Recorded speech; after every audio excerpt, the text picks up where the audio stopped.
இன்றைக்கு உங்களோடு கூட பகிர்ந்து கொள்ளும்படி ஒரு முக்கியமான செய்தியை ஆண்டவர் எனக்கு கொடுத்து அனுப்பியிருக்கிறார். லூக்கா எழுதின சுவிசேஷம் 6ஆம் அதிகாரம் 38வது வசனத்தை நாம் வாசிக்கலாம். கொடுங்கள், அப்பொழுது உங்களுக்கு கொடுக்கப்படும்.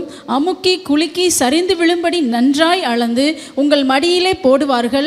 நீங்கள் எந்த அளவினால் அளக்கிறீர்களோ அந்த அளவினால் உங்களுக்கு அளக்கப்படும் என்றார். ஆண்டவர் என்னெல்லாம் கொடுக்கிறாரு, அவருடைய ஆசீர்வாதம் என்னெல்லாம் நம்முடைய வாழ்க்கையில் இருக்குது. இளைப்பாறுதலை தருகிறார், அவர் ஜீவ தண்ணீரை பரிசுத்த ஆவியானவரை தருகிறார், அவருடைய அன்பு நமக்கு கிடைக்கிறது, இளைப்பாறுதல் கிடைக்கிறது, நன்மைகள் கிடைக்கிறது எல்லாம் சரி. இவ்வளவு செய்கிற ஆண்டவருக்கு நம்ம ஏதாவது செய்யணும் அப்படின்னு அவர் எதிர்பார்ப்பாரா, எதிர்பார்க்க மாட்டாரா?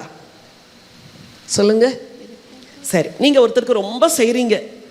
அப்போ உங்க வீட்டில் ஒரு திருமணம் நடக்கும் பொழுது அவங்கள இன்வைட் பண்ணியிருக்கிறீங்க, அவங்க வரல அப்படின்னா அவங்க மனசு என்ன படும்? கண்டிப்பாக வருத்தப்படும். நான் இவ்வளோ அவங்களுக்கு செய்கிறேன், என்னுடைய ஒரு காரியம் எங்கள் வீட்டில் ஒரு முக்கியமான நிகழ்வுன்னு இருக்கும்போது இவங்க வரலையே அப்படின்னு வருத்தப்படுவது இயல்பு. நம்முடைய வாழ்விலே நாம் ஆண்டவரிடத்தில் கேட்டு கேட்டு கேட்டு கேட்டு பல காரியங்களை வாங்குகிறோம். ஆனால் ஆண்டவருக்கு நாம் செய்ய வேண்டிய என்ற ஒன்று நிச்சயமாக இருக்கிறது. இந்த பூமியிலே தனக்காக வாழுகிற மக்கள் பலர் உண்டு.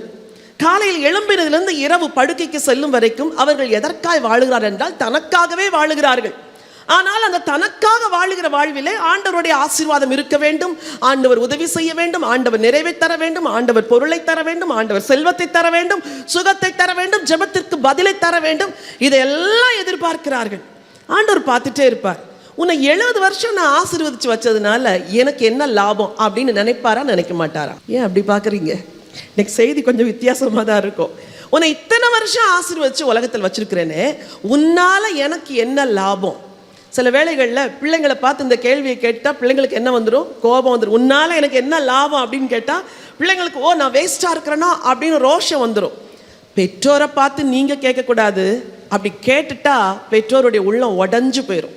ஏன்னா பெற்று வளர்த்து ஆதரித்து வழி நடத்தி வருகிற பெற்றோரை பார்த்து ஒருத்தர் அந்த கேள்வியை கேட்டக்கூடாது. சரி, வசனம் சொல்லுது, கொடுங்கள் அப்பொழுது உங்களுக்கும் கொடுக்கப்படும். எப்படி கொடுப்பாங்களாம்? அமுக்கி குலுக்கி சரிந்து விழும்படி நன்றாய் அளந்து. ஆண்டவர் தனக்கு கொடுக்க விரும்புகிறார். எதெல்லாம் கொடுக்க விரும்புகிறார்? இன்னைக்கு அதுதான் தியானிக்க போகிறோம். சரி, கொடு என்று சொல்லி கேட்கிறவர் திரும்ப எப்படி கொடுக்கிறாராம்? முதல்ல செய்திகளை போறதுக்கு முன்னாடியே என்ன பிளஸிங் வச்சிருக்கிறான்னு தியானிச்சிடலாம். அமுக்கி குலுக்கி குலுக்கி சரிந்து விழும்படி நன்றாய் அளந்து. அந்த நாட்களில் எங்களுடைய தாத்தா பாட்டியுடைய ஊர் ஒரு கிராமம். அப்பொழுது சம்மர் வெக்கேஷனுக்கு நாங்கள் எல்லாரும் அங்கே போவது வழக்கம். அப்போது இந்த வயல்வெளியிலே தோட்டம் இதெல்லாம் வச்சதுனால வயலில் நெல் விதைக்கிற அந்த நேரத்தில் நாங்கள் போனோன்னா உட்காந்து எல்லாத்தையும் வேடிக்கை பார்ப்போம். அப்பொழுது அந்த மரக்காலில் நெல்லை அளப்பார்கள். அளக்கும் போது யாராவது ஏழைகள் திக்கற்றவர்கள் வந்தால் கொஞ்சம் வெயிட் பண்ண சொல்லி கடைசியில் அவங்களுக்கு அளந்து கொடுப்பார்கள். அப்போ அளக்கும் போது எங்கள் தாத்தா சொல்வார், சும்மா கஞ்சத்தனமாக அளக்காதப்பா, நல்லா அளப்பா, நல்லா அளந்து கொடுப்பா என்று சொல்லுவார்கள். அப்போது அந்த மரக்காலை 2 குலுக்கு குலுக்கி அது உள்ளே போகும்படி வச்சு அப்புறம் இந்த கையை மேலே வைப்பாங்க. அந்த மரக்காலுக்கு மேலே கையை வச்சு அதுக்கு மேலே வழியும் பாருங்க, அப்படி வழியும்படி தான் ஏழைகளுக்கு எடுத்து கொடுப்பாங்க. இந்த வசனத்தை நான் வாசிக்கும் பொழுது எனக்கு அது ஞாபகம் வந்தது. நம்ம ஆண்டவருக்கு கொடுக்கும் பொழுது அவர் எப்படி கொடுக்கிறாரா? அமுக்கி, சொல்லுங்க, அமுக்கி அப்படி பிரஸ் பண்ணி குலுக்கி ஷேக் பண்ணி அப்புறம் சரிந்து விழும்படி ஓவர்ஃப்ளோ ஆகும்படி அப்புறம் சொல்லுது நன்றாய் அளந்து. அரைகுறையான மரக்கால் அல்ல, ஒரு மரக்கால் என்றால் கரெக்டா அந்த ஒரு மரக்கால், அதுல 3/4 மரக்கால் மாதிரி தப்பான படியெல்லாம் வச்சு அளக்குற ஆண்டவர் நம்ம ஆண்டவர் கிடையாது. நன்றாய் அளந்து எங்கே போடுவார்களா? உங்க மடியில போடுவாங்க. நீங்க கொடுத்ததுக்கு இன்னொருத்தர் மடியில போட மாட்டார், உங்கள் மடியில். அந்த வேர்டு எவ்வளவு அழகா இருக்குது இல்ல? அந்த நாட்களில் கண்டெய்னர்ஸ்லாம் கிடையாது. பெண்கள் என்ன செய்வாங்க? தங்கள் புடவையின் முந்தியை விரித்து வாங்கி கொண்டு போவார்கள். ஆண்கள் தோளிலே போட்டிருக்கிற அந்த டவல் இல்ல, அதை விரித்து அல்லது போர்வையை விரித்து வாங்கி கொண்டு போவார்கள். வசனம் சொல்லுது உங்கள் மடியில அளந்து போடுவார்கள். பக்கத்தில் பார்த்து சொல்லுங்க, ஆண்டவருக்கு கொடுத்தா உன் மடியில ஆண்டவர் அளந்து போடுவார். கர்த்தருக்கு கொடுத்தா நீயே அதன் பலனை அனுபவிப்பாய். இவ்வளோ ஒரு நல்ல ஆண்டவரை நம்ம சேவிக்கிறோம். இந்த ஆண்டவருக்கு நம்ம என்ன கொடுக்கணும்? 5 காரியங்களை சுருக்கமா உங்களோடு கூட நான் பகிர்ந்து கொள்ள விரும்புகிறேன். முதல்ல நம்ம ஒருவரை நேசிக்கிறோம் அப்படின்னா அவங்களுக்கு உங்கள் அன்பை நீங்கள் எப்படி காட்டுவீங்கன்னா, you have to give your time, இல்லை நேரத்தை தான் கொடுக்கணும். ஆண்டவரை நேசிக்கிறேன்னு சொல்லிட்டு ஆண்டவருக்கு நேரத்தை கொடுக்கல அப்படின்னா அந்த நேசம் உண்மையான நேசமே கிடையாது. ஆம் என்று சொல்லுகிறீர்களா, இல்லை என்று சொல்லுகிறீர்களா? திரும்ப சத்தமா சொல்லுங்க பார்க்கலாம். அவரை நேசிக்கிறேன்னு சொல்லிட்டு அவருக்கு டைம் கொடுக்காதவங்க really they don't love the Lord. ஆண்டவரை நேசிக்கவே இல்லை. இங்க இருக்கிற வாலிப பிள்ளைகள் ஒவ்வொருவருக்கும் சொல்றேன், if you really love the Lord, நீ ஆண்டவருக்குன்னு ஒரு டைமை கான்சென்ட்ரேட் பண்ணிடணும். அதை ஷேர் பண்ணவே கூடாது, அதை டிவைட் பண்ணவே கூடாது. சரி, அந்த டைம் எப்படி இருக்கணும்னா, ஒன்று டைம் ஆஃப் டிவோஷனாக இருக்கணும், 2 டைம் ஃபார் மினிஸ்ட்ரி அப்படி இருக்கணும். இந்த 2 இருக்கணும்.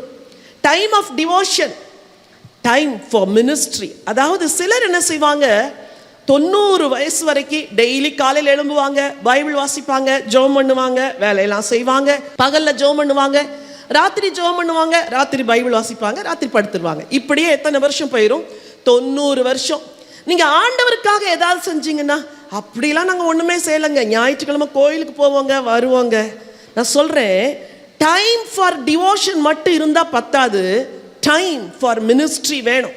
நீங்கள் ஆண்டவரோடு நேரம் செலவழிக்கணும், ஆண்டவருக்காகவும் நேரம் செலவழிக்கணும். சொல்லுங்க பார்க்கலாம். கொஞ்சம் மாஸ்க் போட்டுருந்தா கூட சத்தமா சொல்லுங்க. ஆண்டவரோடு நேரம் செலவழிக்கணும், ஆண்டவருக்காகவும் நேரம் செலவழிக்கணும். இன்னைக்கு ஒரு ஆசிட் டெஸ்ட் நீங்களே பண்ணிக்க போறீங்க. நான் ஆண்டவரோடு நேரம் செலவழிக்கிறேன்னா, ஆண்டவருக்காகவும் நேரம் செலவழிக்கிறேன்னா, இந்த 2 இருந்தாதான் நீங்க ஆண்டவரை உண்மையா நேசிக்கிறீங்கன்னு அர்த்தம். சிலர் ஆண்டவருக்காக நேரம் செலவழிப்பாங்க, ஆனால் ஆண்டவரோடு நேரம் செலவழிக்க மாட்டாங்க. ஊழியத்தின் எல்லையில் இருக்கிற எல்லாரையும் பார்த்து நான் சொல்கிறேன், நீங்கள் ஒரு நாளெல்லாம் ஆண்டவருக்காக நேரம் செலவழிக்கிறீங்க, ஆனால் ஆண்டவரோடு போதுமான நேரம் செலவழிக்கிறீங்களா என்பதை நீங்கள் இன்னைக்கு பரிசோதிச்சுக்கணும். ஆண்டவர் சொல்கிறார், கொடுங்கள் அப்பொழுது திரும்ப கொடுக்கப்படும். நேரத்தை தேவனுக்கு கொடுத்த எல்லாருடைய வாழ்க்கையும் ஆண்டவர் உயர்த்தி இருக்கிறார். உதாரணத்துக்கு ஒரு வசனத்தை வாசிக்க விரும்புகிறேன். சங்கீதம் 63:1-6 இந்த 2 வாசிங்க. தேவனே, நீர் என்னுடைய தேவன், அதிகாலமே உம்மை தேடுகிறேன்.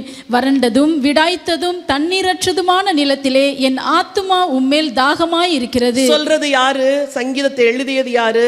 தாவீது. யூதாவின் வனாந்தரத்தில் இருக்கையில் பாடின சங்கீதம். ராஜாவா அரண்மனையில் உட்கார்ந்து கம்ஃபர்டபுள் ஜோன்ல இருக்கும்போது அவர் பாடல, வனாந்தரத்தில் இருக்கும்போது சொல்றாரு, தேவனே நீர் என்னுடைய தேவன். உங்க பைபிள்ல அந்த அதிகாலமே அப்படிங்கிற வேர்டை கொஞ்சம் அண்டர்லைன் பண்ணுங்க. அதிகாலமே உம்மை தேடுகிறேன், வறண்டதும் விடாய்த்ததும் தண்ணீரற்றதுமான நிலத்திலே என் ஆத்துமா உம்மேல் தாகமா இருக்கிறது, என் மாம்சமானது உம்மை வாஞ்சிக்கிறது. ஆண்டவரே, நான் அரண்மனையில ராஜாவா இருந்தேன், வசதிலாம் இருந்துச்சு, அப்ப மட்டும் நான் உங்களை தேடல ஆண்டவரே. இப்ப நான் இருக்கிறது வனாந்திரம் ஆண்டவரே, தண்ணீர் இல்லாத இடம் ஆண்டவரே, உளையான இடம் ஆண்டவரே, சத்துருக்கள் துரத்துறாங்க ஆண்டவரே, சுத்திலும் போராட்ட ஆண்டவரே. ஆனா இவைகளுக்கு மத்தியிலும் நான் உங்களை தேடுறேன்ப்பா, அதிகாலையில் உம்மை தேடுகிறேன். நீங்க ஆண்டவருக்கு கொடுக்க வேண்டிய பெஸ்ட் டைம் எது தெரியுமா? காலை நேரம். சரி, அதே அதிகாரத்தில் 6வது வசனம் வாசிங்க. என் படுக்கையின் மேல் நான் உம்மை நினைக்கும் போது ராஜாமங்களில் உம்மை தியானிக்கிறேன். எப்படியா? அதிகாலையில் உம்மை நினைக்கிறேன், ராஜாமங்களில் உம்மை தியானிக்கிறேன். எவ்வளவு அழகா இருக்குல்ல. காலையில உங்க ஞாபகம் தான், மத்தியானம் உங்க ஞாபகம் தான், ராத்திரி உங்க ஞாபகம் தான். ஒன்று சொல்றேன், உங்க மைண்டு எப்பவுமே காட் கான்சியஸா எப்போ இருக்கும் தெரியுமா? காலையில் தேவனோடு துவங்கி மாலையில் தேவனையே நினைக்கும் போது அந்த லைஃப் இருக்குதே, அதுதான் பிளஸட் லைஃப். ஹல்லேலூயா. அந்த வாழ்க்கை தான் சிறந்த வாழ்க்கை, ஆசீர்வாதமான வாழ்க்கை. அருமையான பாடல் ஒன்று உண்டு இல்ல, அதிகாலமே தேடுகிறேன், அதிகாலமே தேடுகிறேன், ஆர்வமுடன் நாடுகிறேன், ஆர்வமுடன் நாடுகிறேன். பிரசன்னம் பிரசன்னம் தேவ பிரசன்னம், பிரசன்னம் பிரசன்னம் தேவ பிரசன்னம். ராஜா உம் பிரசன்னம் போதுமையா, எப்போதும் எனக்கு போதுமையா. ராஜா உம் பிரசன்னம் போதுமையா, எப்போதும் எனக்கு போதுமையா. பிரசன்னம் பிரசன்னம் தேவ பிரசன்னம் பிரசன்னம் பிரசன்னம் தேவ பிரசன்னம். ஹல்லேலூயா. பைபிள்ல ஒரு அருமையான வசனம் இருக்குது. நீதிமொழிகளின் புத்தகம் 8ஆம் அதிகாரம் 34, 35 கொஞ்சம் வாசிக்கலாம். என் வாசற்படியில் நித்தம் விழித்திருந்து என் கதவு நிலையருகே காத்திருந்து எனக்கு செவி கொடுக்கிற மனுஷன் பாக்கியவான். என்னை கண்டடைகிறவன் ஜீவனை கண்டடைகிறான், கர்த்தரிடத்தில் தயவையும் பெறுவான்.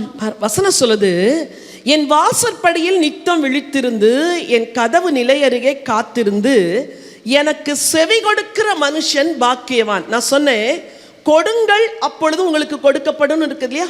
இப்போ நீங்கள் கேட்கலாம், காலையில் ஆண்டவரை தேடனா என்ன நன்மை அப்படின்னா, அந்த first few minutes R first few hours நீங்கள் ஆண்டவர் கொடுக்கறதுனால அந்த நாளெல்லாம் உங்களுக்கு ஒரு பிளஸ்ஸட் டேயாக இருக்கும். அதான் அவர் திருப்பி கொடுக்கிற பதில்.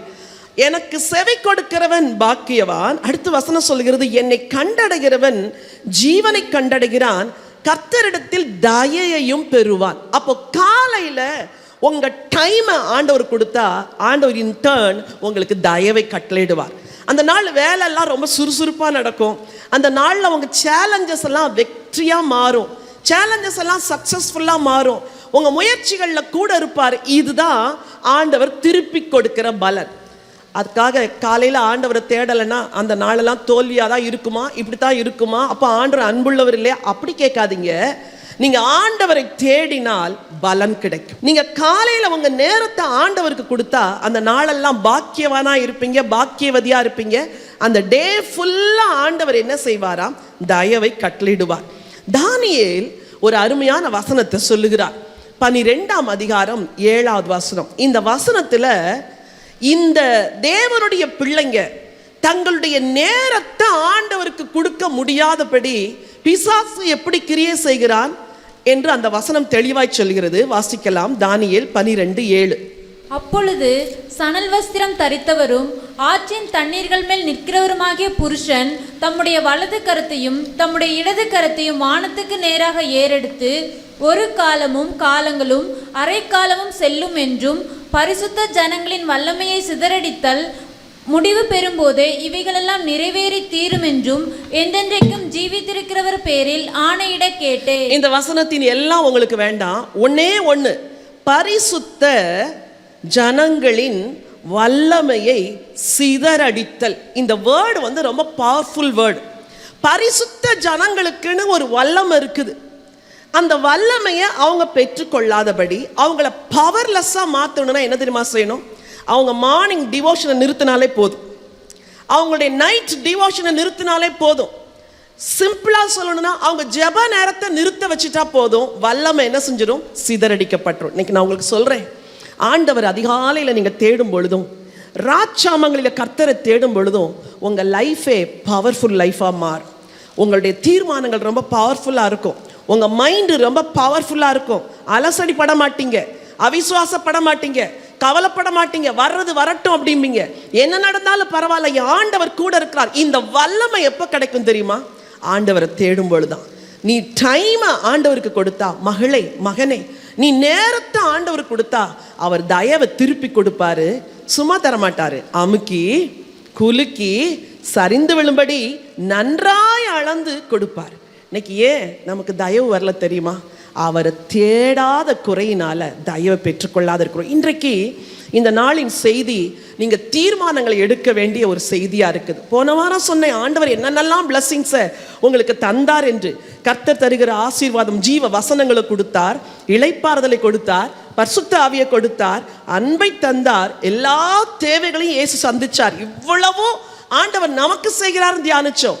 இன்னைக்கு நீங்க ஆண்டவருக்கு செய்யறதை தியானிக்கிறோம். எல்லாரும் இன்னைக்கு ஒரு முடிவு எடுக்கணும். ஆண்டவரே, என் நேரத்தை உங்களுக்கு கொடுக்குறேன் ஆண்டவரே. 1 time for devotion, 2 time for ministry. சரியா?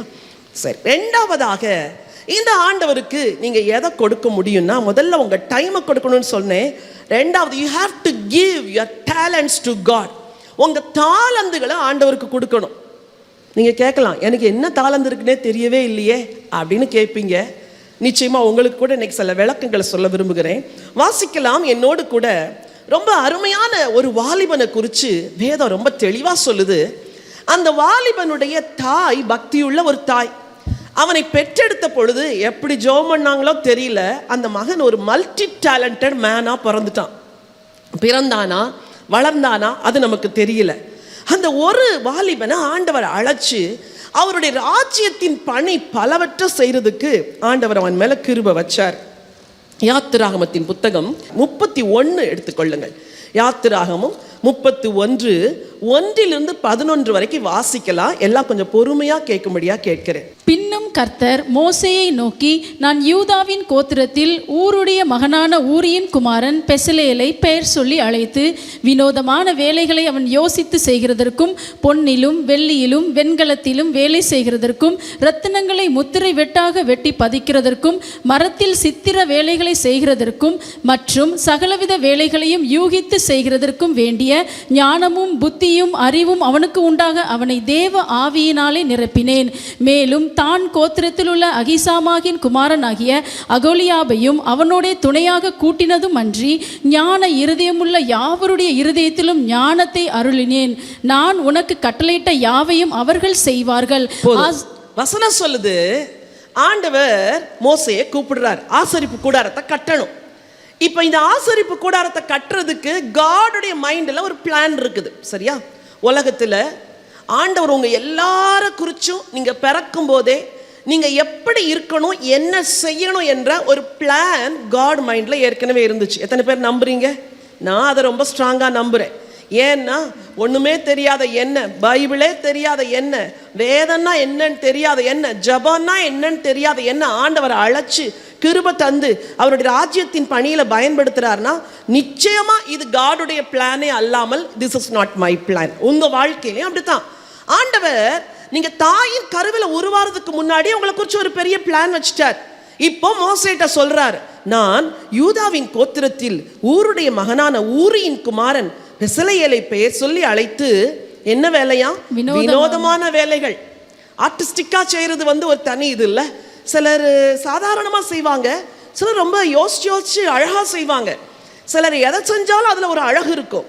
அது ஆண்டவர் கொடுத்திருக்கிற ஒரு கிருபை. வினோதமான வேலைகளை அவன் யோசித்து செய்கிறதற்கும், பொன்னிலும் வெள்ளியிலும் வெண்கலத்திலும் வேலை செய்கிறதற்கும், ரத்தினங்களை எதுலெல்லாம் செய்கிறார் பாருங்க. பொன்னுல செய்கிறாரு, வெள்ளியில செய்கிறாரு, வெண்கலத்துல செய்கிறாரு, ரத்தினத்துல செய்கிறாரு, அப்புறம் மரத்துல செய்கிறாரு, அப்புறம் மற்றும் சகலவித வேலைகளையும் யூகித்து செய்கிறதற்கும் வேண்டிய ஞானமும் புத்தியும் அறிவும் அவனுக்கு உண்டாக அவனை தேவ ஆவியினால் என்ன செஞ்சேன்? நிரப்புனே அப்படிங்கிறார். ஆண்டவர் ஒரு மனுஷனை அழைக்கிறாரு. அவன் எல்லா குழந்தைகளை போலதான் உலகத்துல பிறந்தான், எல்லா குழந்தைகளை போலதான் உலகத்தில் வளர்ந்தான். ஆனால் ஒரு நாள் அந்த தாய் அந்த மகனுக்காய் ஜெபித்திருப்பாள். நிச்சயம், ஆண்டவரே, என் பிள்ளை சகல ஞானத்தோடு யூகித்து செய்கிற திறமையோடு ஞானவானாய் விசேஷமாய் மாறன, ஆண்டவரே உங்க கிருபை என் பிள்ளை மேல வைங்கன்னு ஒரு தாய் ஜெபித்த ஜெபத்தை கேட்டு ஆண்டவர் அவனை ஒரு மல்டி டேலண்டட் மேனா மாத்திட்டார். அவன் சாதாரணமான வேலையும் செய்கிறான், அசாதாரணமான வேலையும் செய்கிறார், யூகித்து செய்கிறார். ஆனா அதுக்கு ரீசன் என்னன்னு வசனம் சொல்லுது. 5வது வசனம், மற்றும் சகலவித வேலைகளையும் யூகித்து செய்கிறதற்கும் வேண்டிய ஞானமும் புத்தியும் அறிவும் அவனுக்கு உண்டாக அவனை தேவ ஆவினால் நிரப்பினேன். சிலர் தேவ ஆவினால நிரப்பப்பட்டிருப்பாங்க, ஒரு ஞானம் இருக்காது, ஒரு புத்தி இருக்காது, ஒரு விவேகம் இருக்காது. இன்னைக்கு இங்க வந்திருக்கிற அத்தனை ஸ்திரீகளும் அத்தனை சகோதரர்களும் ஆண்டவற்றை கேளுங்க, அப்பா என்ன உலகத்துல எதுக்கு படைச்சிங்களோ அந்த நோக்கத்தை நான் நிறைவேற்றுறதுக்கு என்னை ஞானத்தின் ஆவினால நிரப்புங்க, விவேகத்தின் ஆவினால நிரப்புங்க, புத்தியின் ஆவினால நிரப்புங்க ஆண்டவரே. நான் எல்லாத்தையும் யூகிச்சு செய்யணும் ஆண்டவரே, சாதாரணமா செய்யக்கூடாது ஆண்டவரே. இது ஒரு அனாயிட்டிங்.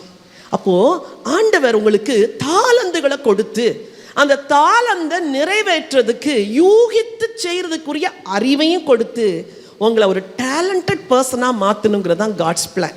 எத்தனை பேருக்கு இன்னைக்கு இந்த ஆசீர்வாதம் வேணும்?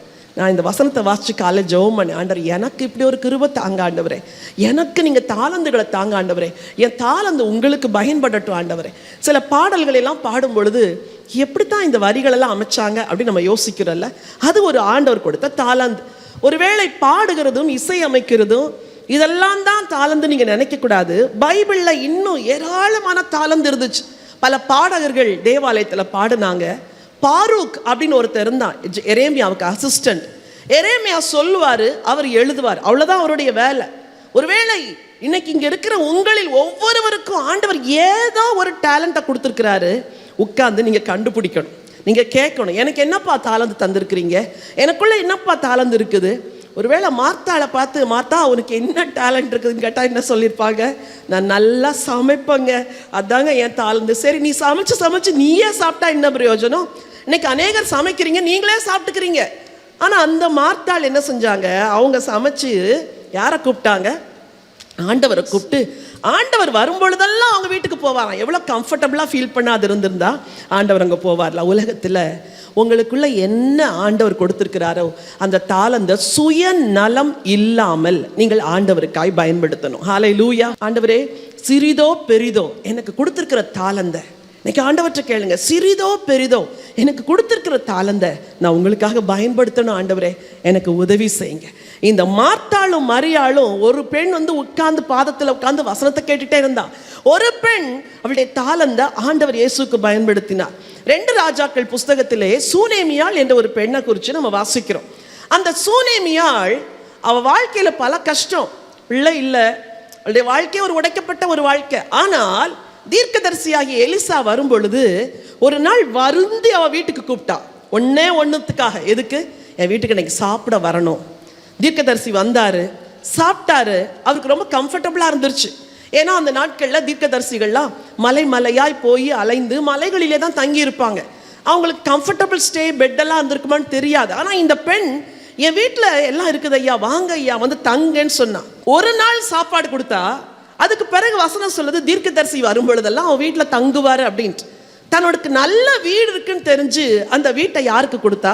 ப்ராஃபட்டுக்கு. மேலே ஒரு ரூமு, அந்த ரூமில் டேபிள், அந்த ரூமில் பெட்டு, அந்த ரூமில் சேரு, அந்த ரூமில் விளக்கு.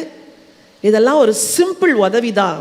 ஆனால் அந்த உதவி ஒரு தீர்க்கனுடைய இருதயத்தை இளைப்பார பண்ணுச்சு, சரீரத்தை இளைப்பார பண்ணுச்சு. சிஸ்டர்ஸ், பிரதர்ஸ், இன்னைக்கு உங்களுக்கு பல தாளந்துகள் கொடுத்துருக்கிறாரு. ஆண்டவர், நான் என்னுடைய எந்த தாளந்தை நான் உங்களுக்கு பயன்படுத்தணும், எனக்கு சொல்லுங்கன்னு கேளுங்க. நிச்சயமாய் ஆண்டவர் சொல்லுவார்.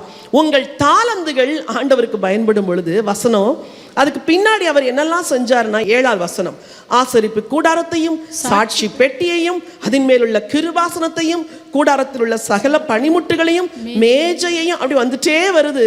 11ஆவது வசனம், அபிஷேக தைலத்தையும் பரிசுத்த ஸ்தலத்துக்கு சுகந்த வர்க்கங்களாகிய தூப வர்க்கத்தையும் நான் உனக்கு கட்டளையிட்டபடியே அவர்கள் செய்ய வேண்டும். இவ்வளோ காரியத்தை செய்யறதுக்கு அந்த ஒரு மனுஷனை ஆண்டவர் அபிஷேகித்தார்.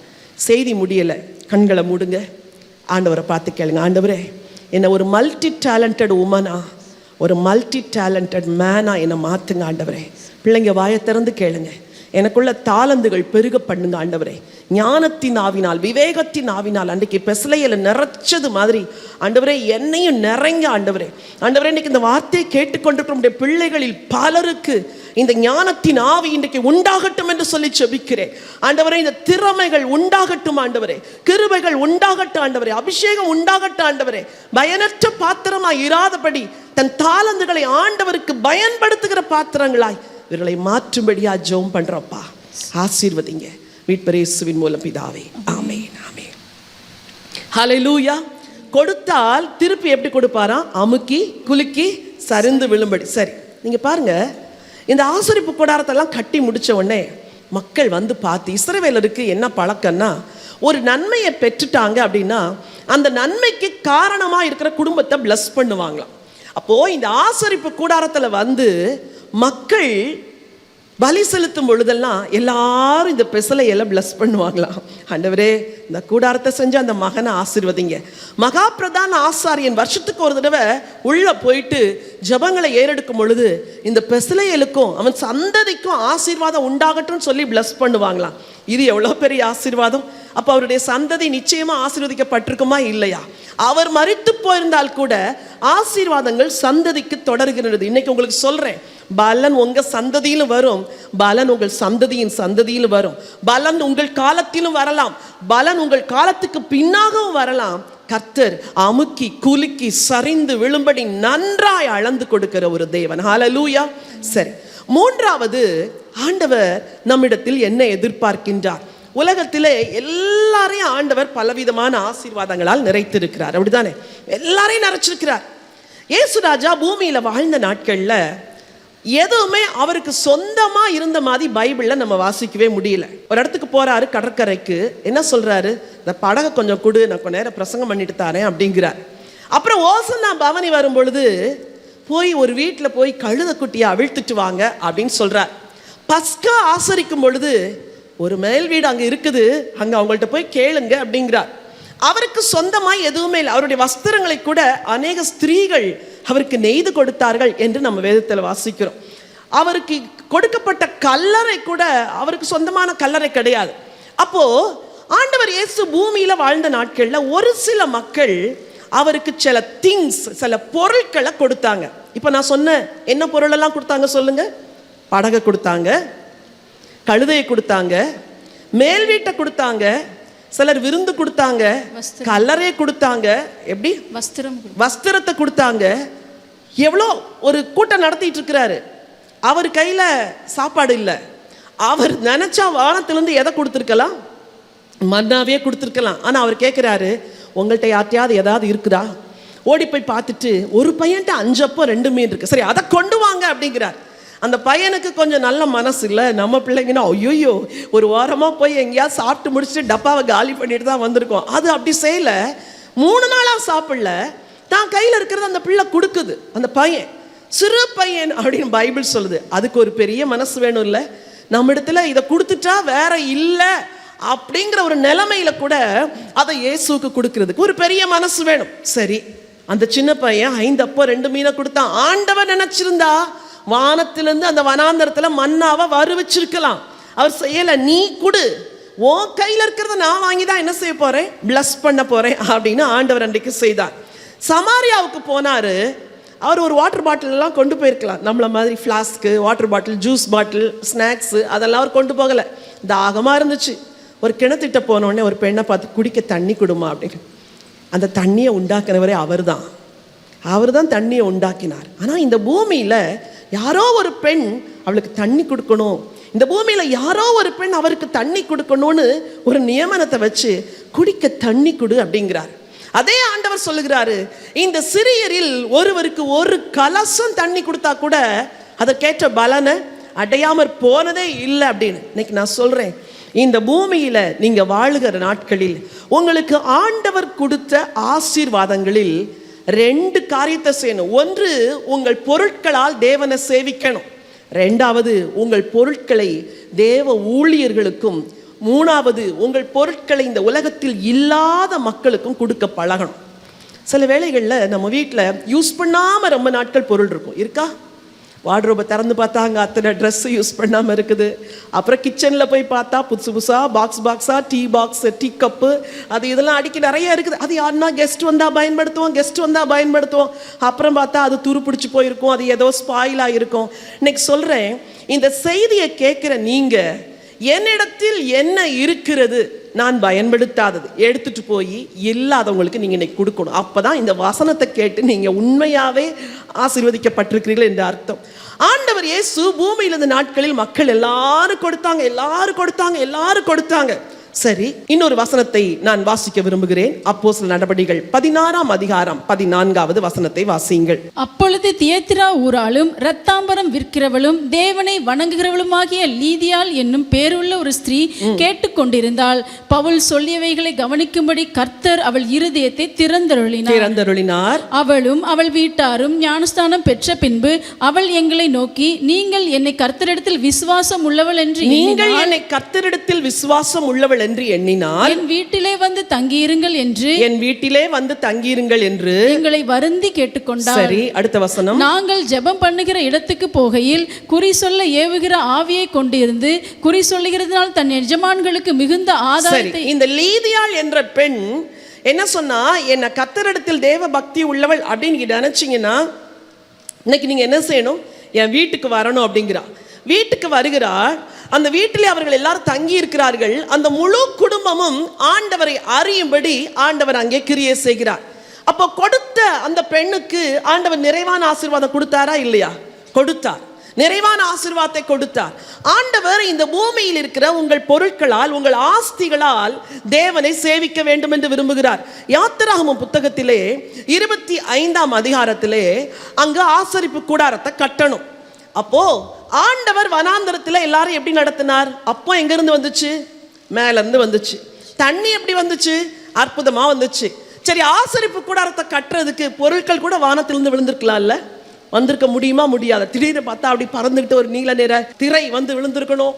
அப்புறம் ஒரு ரெட் கலர், பர்பிள் கலர் திரை வந்து விழுந்திருக்கலாம். அப்புறம் கோல்டா கொட்டியிருக்கலாம், சில்வரா கொட்டியிருக்கலாம், எல்லாம் கொட்டியிருக்கலாம். பரலோகமே கோல்டா இருக்குது. அவர் அப்படி செய்யலை. என் வீட்டில் எல்லாம் நிறைவா இருக்குது, ஆனால் நான் வாசம் பண்ணுகிற ஆசரிப்பு கூடாரத்தை நீங்க தான் கட்டணும் அப்படின்னாரு. எனக்கு அந்த வார்த்தை ரொம்ப ஆச்சரியமா இருந்துச்சு. யாத்திராகமம் 25 முதல் வசனத்திலிருந்து கொஞ்சம் வாசிங்க. கர்த்தர் மோசேயை நோக்கி, இஸ்ரவேல் புத்திரர் எனக்கு காணிக்கை கொண்டு வரும்படி அவர்களுக்கு சொல்லு. மனப்பூர்வமாய் உற்சாகத்துடன் கொடுப்பவன் எவனோ அவனிடத்தில் எனக்கு காணிக்கையை வாங்குவீர்களாக. சரி, நீங்கள் அவர்களிடத்தில் வாங்க வேண்டிய காணிக்கை ஆவன பொன்னும் வெள்ளியும் வெண்கலமும் இளநீல நூலும் இரத்தாம்பர நூலும் சிவப்பு நூலும் மெல்லிய பஞ்சு நூலும் வெள்ளாட்டு மயிரும் சிவப்பு தீர்ந்த ஆட்டுக்கடா தோலும் தகசு தோலும் சித்தி மரமும் விளக்கெண்ணையும் அபிஷேக தைலத்துக்கு பரிமள வர்க்கங்களும் தூபத்துக்கு சுகந்த வர்க்கங்களும் ஏபோத்திலும் மார்பதக்கத்திலும் பதிக்கும் கோமேதக கற்களும் ரத்தினங்களுமே. அவர்கள் நடுவிலே நான் வாசம் பண்ண எனக்கு ஒரு பரிசுத்த ஸ்தலத்தை உண்டாக்குவார்களாக. நல்லா கவனிங்க. எகிப்தில இவங்க எப்படி இருந்தாங்க? அடிமைகளா இருந்தாங்க, அப்படிதானே? அன்றாட கூலி வேலை தான் செஞ்சாங்க. போய் செங்கல் அறுத்து அங்கே வந்து சூளையில் வேலை செஞ்சா அன்னைக்கு வேலை செஞ்சா அன்னைக்கு சாப்பாடு. ஆனால் வனாந்திரத்தில் இவ்வளத்தையும் அவங்கள கொண்டு வர சொல்லுன்னு சொன்னாரே, இது எங்கேருந்து வந்துச்சு? பொன்னு வெள்ளி கோமேதக கற்கள் சிவப்பு நூல் தகசு நூல் இரத்தாம்பர நூல் இதெல்லாம் எங்கேருந்து வந்துச்சு? எப்படி? ஒரு நாள் எகிப்திலிருந்து கிளம்புனாங்கல்ல, கிளம்புற அந்த ஒரு நைட்டில் ஆண்டவர் கிரியை செஞ்சார். எப்படி கிரியை செஞ்சார்னா, அந்த எகிப்தியர் இருக்கிறாங்க பாருங்க, சம்பளம் கூட அவங்களுக்கு ஒழுங்கா கொடுக்கல. கூலி வேலை செய்கிற அந்த மக்களை உபத்திரவப்படுத்தி கொடுமையாய் வேலை வாங்கி சம்பளமே கொடுக்கல. ஆனா எப்போ ஆண்டவர் அந்த மரண தூதனை அனுப்பி அவங்க தலைச்சன்கள் எல்லாம் சங்கரிச்சாரோ அன்னைக்கு இருந்ததெல்லாம் தூக்கி கொடுத்துட்டாங்க. பலருடைய வாழ்க்கையில ஆண்டவருக்கு கொடுக்கணும்னு மனசே வராது. ஆனா எப்போ வாழ்க்கையில பெரிய நஷ்டம் வந்து கஷ்டம் வந்து உபத்திரம் வந்து இனிமே என்ன இருக்குன்னு நினைக்கும் போதுதான் கர்த்தருக்கு கொடுக்கிற ஒரு மனசு வருது. இஜிப்சியன்ஸ் அப்படிதான் செஞ்சாங்க. இஸ்ரவேலர்கள் நல்லா வேலை செஞ்ச போது அவங்களுக்கு எதுவுமே கொடுக்கல. ஆனா தலைச்சன் பிள்ளை செத்தப்போ பொண்ணை கொடுங்கன்னா அள்ளி கொடுத்துருப்பாங்க, வெள்ளியை கொடுங்கன்னா அள்ளி கொடுத்துருப்பாங்க. ஏன்னா அந்த துக்கம் தாங்காம எல்லாத்தையும் தூக்கி கொடுத்தாங்களாம். சரி, இந்த பொன்னும் வெள்ளியும் கோமேதகமும் இவங்க சம்பாதிச்சதா கர்த்தர் இவங்களுக்கு கொடுத்ததா? கர்த்தர் கொடுத்தது. சொல்ல மாட்டீங்களே நீங்க? சொல்லுங்க. கர்த்தர் கொடுத்தது. திரும்ப சொல்லுங்க. கர்த்தர் கொடுத்தது. திரும்ப சொல்லுங்க. கர்த்தர் கொடுத்தது. இப்ப ஆண்டவர் கேட்கிறாரு, அவங்க சம்பாதிச்சதை கேட்கிறாரா, ஆண்டவர் கொடுத்ததை கேட்கிறாரா? கொடுத்ததை கேட்கிறாரு. உங்கள்கிட்ட கூட ஆண்டவர் எதை தெரியுமா கேட்கிறாரு? அவர் கொடுத்தாருல்ல அதைத்தான் கேட்கிறாரு. நான் உனக்கு கொடுத்தேன்ல, அதுல இருந்து கொடு எனக்கு. நான் உனக்கு கொடுத்தேன்ல, உன்னை பிளஸ் பண்ணி வச்சிருக்கிறேன்ல, அந்த பிளஸ்ஸிங்ல இருந்து எனக்கு கொடு. இன்னைக்கு சொல்றேன், உங்களை லட்சத்துல ஆசீர்வதிச்சிருந்தா நீங்க லட்சத்துல கர்த்தரை சேவிக்கணும். உங்களை கோடியில, ஒரு சிலர் ஆசீர்வதிக்க போறாரு கோடிகள்ல, கோடிகள்ல ஆசீர்வதிச்சா கோடிகளை தேவனுக்கு கொடுக்கணும். பொன்னால அவங்கள ஆசீர்வதிச்சா? பீரோல போட்டு பூட்டி வச்சு, பேங்க்ல போய் லாக்கர்ல வச்சு அப்படிலாம் இருக்கக்கூடாது. அப்பா இவ்வளோ கொடுத்தீங்கப்பா, கொரோனா எல்லாம் பரவுது இல்லை உலகமெல்லாம், இன்னைக்கு போயிட்டு அந்த பொண்ணு வெள்ளியை கூடவா எடுத்துட்டு போக முடியாதுப்பா. இந்த பூமியில வாழ்ற நாட்கள்லாம் எனக்கு நீங்க கொடுத்ததை நான் உங்களுக்கு கொடுக்கிறேன். இந்த தீர்மானத்தை இன்னைக்கு எல்லாரும் எடுக்கணும். ஆண்டவரே, நான் பூமியில போகும் பொழுது எடுத்துக்கொண்டா போகிறேன், எப்பவும் பிரசங்கம் பண்ணுவேன். ஒரு ரிங்கு போட்டிருந்தா கூட பாக்ஸுக்குள்ள வைக்கும்போது 4 சத்தம் வரும், ரிங்க கலட்டு ரிங்க கலட்டு ரிங்க கலட்டுன்னு சொல்லுவாங்களா? கேட்டிருக்கிறீங்களா? செயினெல்லாம் போட்டு செயினை மறந்துடாத, செயினை கலட்டு ரிங்க கலட்டு, செயினை கலட்டு ரிங்க கலட்டு. ஏன்? அவர் கோடீஸ்வரராக தானே இருக்கிறாரு. போகும்போது ஒரு 1/2 பவுன் ரிங்க உள்ள போனாதான் என்ன, விட மாட்டாங்க மக்கள். இன்னைக்கு சொல்றேன், இந்த பூமியை விட்டு போகும்பொழுது ஒன்றை கூட நம்ம எடுத்துட்டு போறது கிடையாது.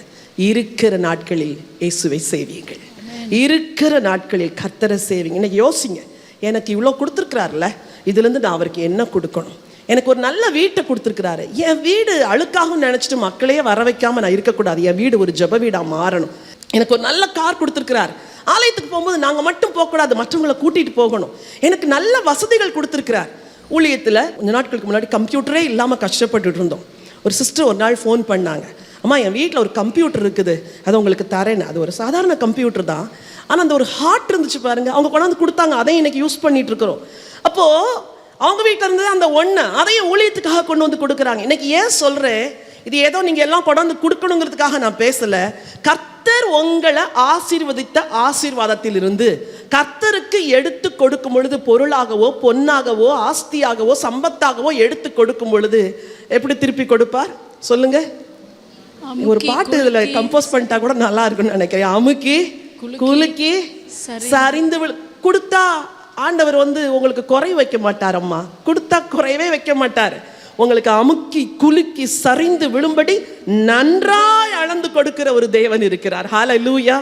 உங்க நேரத்தை ஆண்டவருக்கு கொடுக்கணும், உங்க தாளந்துகளை ஆண்டவருக்கு கொடுக்கணும், உங்க பொருள்கள், your time, your talents, your things, இது எல்லாத்தையுமே ஆண்டவருக்கு கொடுக்கும் பொழுது நிறைவான ஆசீர்வாதத்தை ஆண்டவர் நிச்சயமாய் தருவார். சரி, இன்னொரு வசனத்தை வாசிக்க விரும்புகிறேன். பழைய ஏற்பாட்டில் கர்த்தர் ஒரு பிரமாணம் வச்சிருந்தார். என்ன பிரமாணம்னா, வருமானத்தில் 10ல் 1 யாருக்கு கொடுக்கணுமா? ஆண்டவருக்கு கொடுக்கணும். சிலருக்கு இப்படி பிரசங்கம் பண்ணாலே பிடிக்காது. சில வசனத்தை உங்களுக்கு நான் வாசிக்க விரும்புகிறேன். இஸ்ரவேல் தேசம் ஒரு ஆவிக்குரிய தேசம், சரியா? அப்போ அந்த தேசத்துல ஆவிக்குரிய சட்டங்கள் இருந்துச்சு. என்ன சட்டம்? ஆவிக்குரிய சட்டம், ஆவிக்குரிய ஆராதனை முறைமைகள், ஆவிக்குரிய தலைவர்கள். அது ஒரு ஸ்பிரிச்சுவல் கிங்டம். அதனால ஆண்டவர் 10ல் 1 நீ கர்த்தருக்கு கொடுக்கணும்னு சொல்லும் பொழுது அவங்க எப்படி ஃபீல் பண்ணாங்களாம்? இப்போ நம்ம கவர்மெண்ட்டுக்கு டேக்ஸ் கட்டுறோம்ல, அந்த டேக்ஸ் மாதிரி அதை கடவுளுக்கு செலுத்தினாங்களாம். அதாவது டேக்ஸில் கை வைக்க முடியுமா? வந்துடுவாங்க போலீஸ்ல இருந்து இல்ல, வெளி தேசங்கள்லாம் எவ்வளவோ டேக்ஸ், நமக்கு மட்டும் என்ன குறைவாவா டேக்ஸ் போடுறாங்க? டேக்ஸை எப்படி கவர்மெண்ட்டுக்கு செலுத்துறதுக்கு நம்ம ஃபெய்த்ஃபுல்லாக இருக்கிறோமோ, உண்மையாக இருக்கிறோமோ, அது மாதிரி இஸ்ரவேல் மக்கள் தங்களுக்கு வருகிற வருமானத்தில் 10ல் 1 பகுதியை கர்த்தருக்கு டேக்ஸ் கட்டுற மாதிரி கட்டுவாங்களாம். அது அவங்க வருமானம் கிடையாது, ஆண்டவர் ஆசீர்வதித்ததினால் உண்டான வருமானம். சில வசனங்களை உங்களுக்கு தெரிஞ்சுக்கிறதுக்கு வாசிக்கிறேன். ஆதியாகமத்தின் புத்தகம் 14ஆம் அதிகாரத்திற்கு வேதத்தை திருப்பிக்கோங்க. ஆதியாகமம் 14, 19, 20 வாசிக்கலாம். அவனை ஆசீர்வதித்து வானத்தையும் பூமியும் உடையவராகிய உன்னதமான தேவனுடைய ஆசீர்வாதம் ஆபிரகாமுக்கு உண்டாவதாக. உன் சத்துருக்களை உன் கையில் ஒப்புக்கொடுத்த உன்னதமான தேவனுக்கு ஸ்தோத்திரம் என்று சொன்னான். இவனுக்கு ஆபிரகாம் எல்லாவற்றிலும் தசம பாகம் கொடுத்தான். இந்த வசனம் நம்ம எல்லாத்துக்கும் தெரியும். ஆபிரகாம் ஜெயிச்சுட்டு வராரு, அங்க மெல்கிசேதேக்கை சந்திக்கிறாரு. மெல்கிசேதேக் ஆபிரகாமை ஆசீர்வதிக்கிறார். ஆபிரகாம் அவருக்கு என்ன கொடுக்கிறார்? எல்லாவற்றிலும் தசம பாகம் கொடுத்தார். கொஞ்சத்திலேயா எல்லாவற்றிலுமா? எல்லாவற்றிலும். சொல்லுங்க, எல்லாவற்றிலும். சின்ன பிள்ளைங்களை சொல்றேன், உங்க நேரத்துல தசம பாகம் கொடுக்கணும். உங்க கையில இருக்கிற பாக்கெட் மணியில கூட நீங்க டைட்டா ஆண்டவருக்கு செலுத்த பழகணும், சரியா? ஒரு 100 ரூபாய் கிடைச்சதுன்னா, அம்மா ஒரு பாக்கெட் மணியா 100 ரூபாய் கொடுத்தாங்கன்னா அதுல 10 rupees எடுத்து வைக்கணும் ஆண்டவருக்காக. ஆண்டவரே இது உங்களுக்கப்பா. அதே போல ஒரு நேரத்துல, ஒரு நாளின் 24 மணி நேரம் இருக்குது, இந்த நேரத்துல இவ்வளோ நேரம் உங்களுக்குப்பா, இப்படி செலவழிக்க பழகுவீர்கள் என்றால் ஆண்டவர் நிச்சயமாகவே ஆசீர்வாதங்களை கொடுப்பார். இங்கே மெல்கிசேதேக்கு ஆபிரகாமை ஆசீர்வதிக்கிறார். ஆபிரகாம் எல்லாவற்றிலும். சொல்லுங்க. எனக்கு கூட இன்னைக்கு ஆண்டவர் பேசித்தான் அனுப்பியிருக்கிறார். உனக்கு நான் தர்ற எல்லாத்திலையும் நீ டைத்தை சரியா கொடுக்க பழகு என்று சொன்னார். எல்லாவற்றிலும் தசம பாகம். சரி, 28ஆம் அதிகாரம் வேக வேகமாய் சில வசனங்களை வாசிக்க விரும்புகிறேன். 28ஆம் அதிகாரம் 20 22 வரைக்கும் வாசிங்க. அப்பொழுது யாக்கோபு, தேவன் என்னோட இருந்து நான் போகிற இந்த வழியிலே என்னை காப்பாற்றி உண்ண ஆகாரமும் உடுக்க வஸ்திரமும் எனக்கு தந்து என்னை என் தகப்பன் வீட்டுக்கு சமாதானத்தோட திரும்பி வர பண்ணுவாரானால் கர்த்தர் எனக்கு தேவனாய் இருப்பார். நான் தூணாக நிறுத்தின இந்த கல் தேவனுக்கு வீடாகும். தேவரீர் எனக்கு தரும் எல்லாவற்றிலும் உமக்கு தசமபாகம் செலுத்துவேன். தேவரீர் எனக்கு தரும் எல்லாவற்றிலும். சொல்லுங்க. எல்லாவற்றிலும் தசம பாகம் செலுத்துவேன். உங்க டேஸ், ஒருவேளை உங்களுக்கு ஆயுள் 80 வருஷம் வச்சுக்கோங்க. எத்தனை வருஷம் கர்த்தருக்கு உழைக்கணும்? கணக்கு தெரியாதோ? ஆயுள் சரி 100 வருஷம் வச்சுக்கோங்க. ஆயுள் 100 வருஷம். எத்தனை வருஷம் ஆண்டவருக்கு உழைக்கணும்? அது கூட தெரியாதா? 100ல் 10% எவ்வளவு? 10 years. அப்படி கணக்கு பார்த்தா சிலருக்கு 50 வயசு ஆயிடுச்சு, இன்னும் 1 வருஷம் கூட ஆண்டவருக்காக உழைக்கல. சிலருக்கு 60 வயசு ஆயிட்டு, 2 வருஷம் கூட கடவுளுக்காக கொடுக்கல. வசனம் சொல்லுது, அப்பா உண்ண உணவும் உடுக்க உடையும் இருக்க இடமும் தந்து என்ன ஆசீர்வதிச்சிட்டீங்கன்னா எனக்கு தர்ற எல்லாவற்றிலும் நான் உங்களுக்கு தசம பாகம் தருவேன். இன்னைக்கு ஒரு டெசிஷன் எடுங்க. இன்னைக்கு ஒரு தீர்மானம் எடுங்க. எனக்கு ஜீவன் தந்த கர்த்தர், உணவு கொடுக்கிற கர்த்தர், உடை கொடுக்கிற கர்த்தர், ஆகாரம் கொடுக்கிற கர்த்தர் எல்லாவற்றையும் தருகிறார். அவருக்கு நான் எல்லாவற்றிலும் தசம பாகம் கொடுப்பேன். சொன்னது யாரு? யாக்கோபு. சரி, இன்னொரு வசனத்தை வாசிங்க. லேவியராகமம் 27. இதெல்லாம் நீங்க தெரிஞ்சுக்கிறதுக்காக படிக்கிறேன்.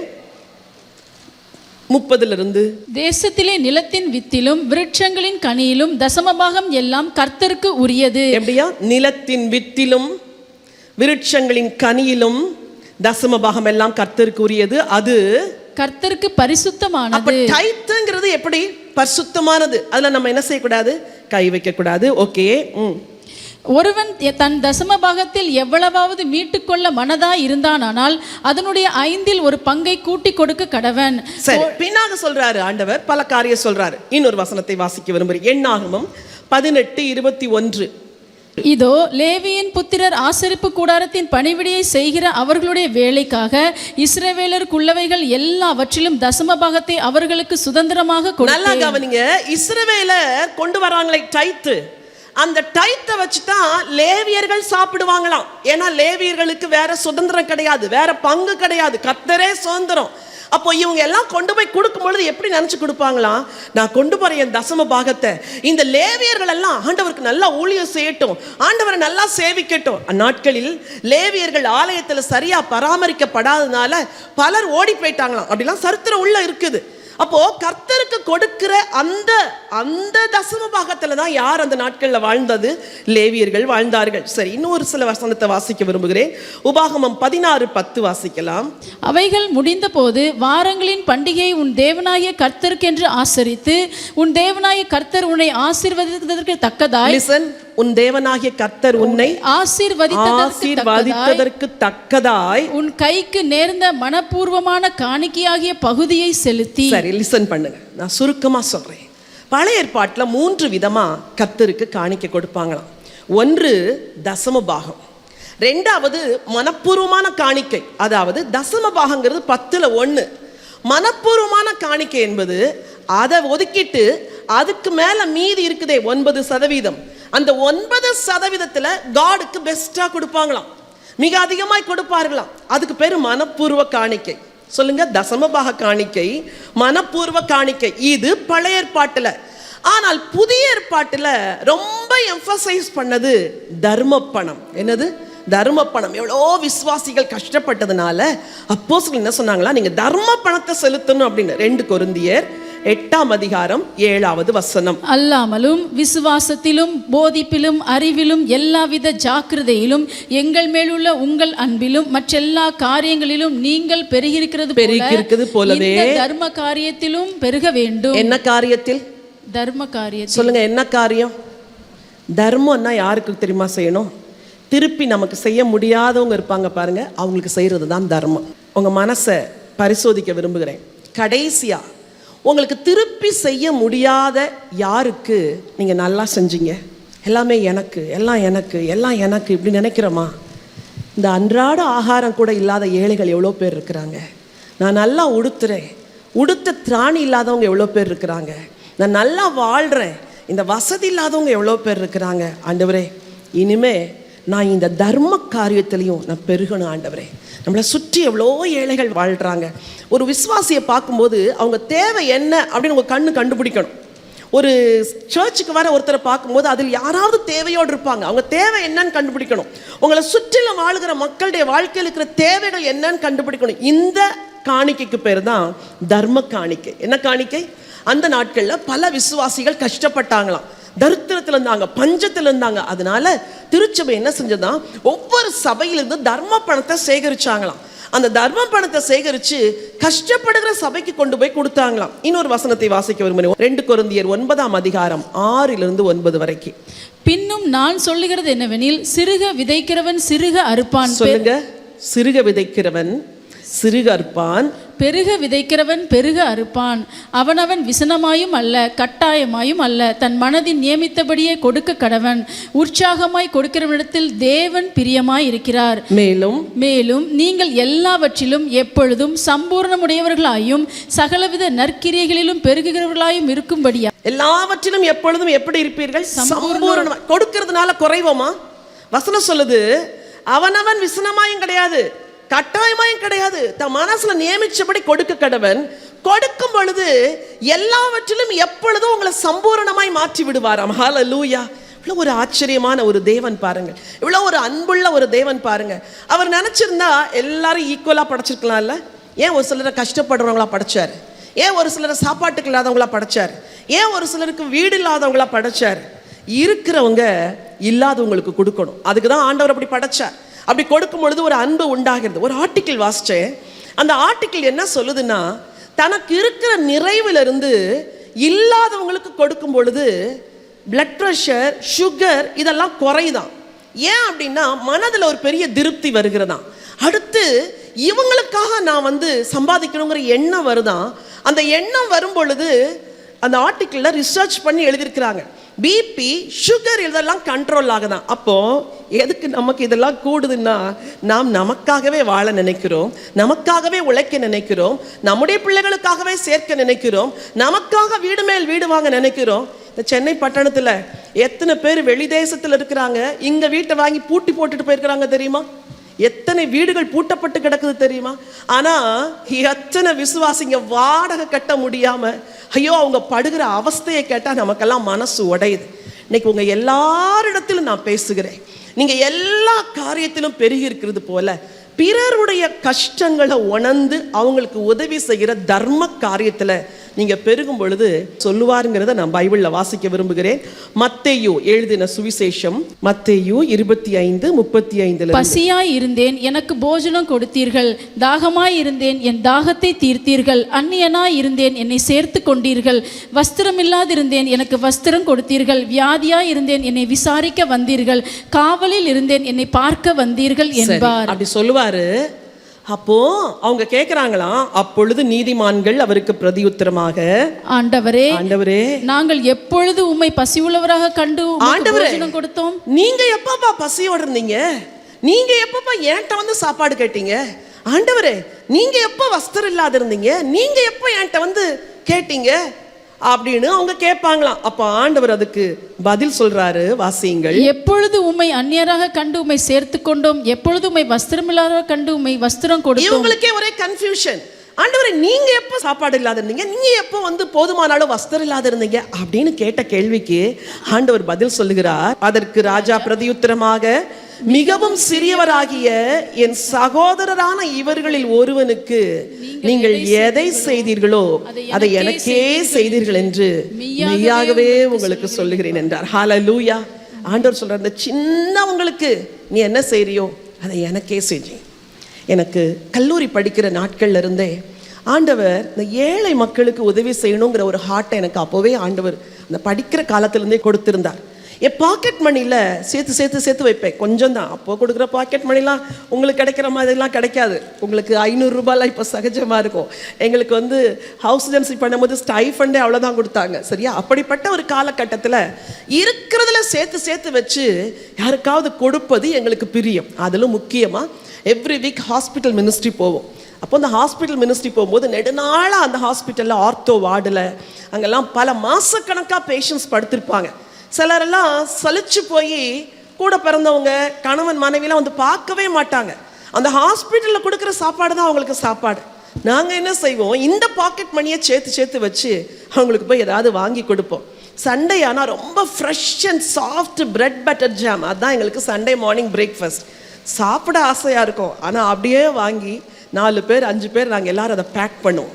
பேக் பண்ணி ஹாஸ்பிட்டலில் கொண்டு அந்த பேஷண்ட்ஸ்க்கு கொடுத்துட்டு அவங்களுடைய ரிலேட்டிவ்ஸை சர்ச்சுக்கு கூப்பிட்டு போவோம். அது ஒருவேளை பசி தான் இருக்கும், ஆனால் அதை கொடுக்கறதுல இருக்கிற ஒரு சந்தோஷம் இருக்குது பாருங்கள், அது ரொம்ப பெரிய சந்தோஷம். உங்களுக்கு இன்றைக்கி நான் சொல்கிறேன், சின்ன சின்னதாக மற்றவங்களுக்கு கொடுத்து பாருங்கள். அதுவும் இல்லாதவங்களுக்கு கொடுத்து பாருங்கள், பதில் செய்ய முடியாதவங்களுக்கு கொடுத்து பாருங்க, அதில் ஒரு பெரிய ஆசீர்வாதம் இருக்குது. புதிய ஏற்பாட்டு விசுவாசிகள் எல்லாருமே இந்த தர்ம காரியத்தில் பெருகணும் அப்படின்னு பவுல் பல இடங்களில் எழுதி வச்சிருக்கிறாரு. நாம் எல்லாரும் நம்ம ஆண்டவர் ஆசீர்வாதத்துக்கு தக்கதாக இந்த தர்ம காரியத்தில் பெருகும் பொழுது எப்படி திருப்பி தருவாரு? அமுக்கி குலுக்கி, சத்தமா சொல்லுங்க, அமுக்கி குலுக்கி சரிந்து விழும்படி நன்றாய் அளந்து பக்கத்து வீட்டில் போடுவாங்களா? உன் மடியில் போடுவேன் மகளே, உன் மடியில் போடுவேன் மகளே, உனக்கு தருவேன், உன் சந்ததி செழித்திருக்கும். இன்னைக்கு சொல்கிறேன், உங்கள் பிள்ளைங்க லட்சக்கணக்கில் வருமானம் வாங்கும்படி தேவன் உங்கள் பிள்ளைங்களை உயர்த்துவார். உங்கள் பிள்ளைங்க கோடிக்கணக்கில் பிஸ்னஸில் இன்வெஸ்ட் பண்ணும்படி தேவன் உங்கள் சில்ட்ரனை உயர்த்துவார்.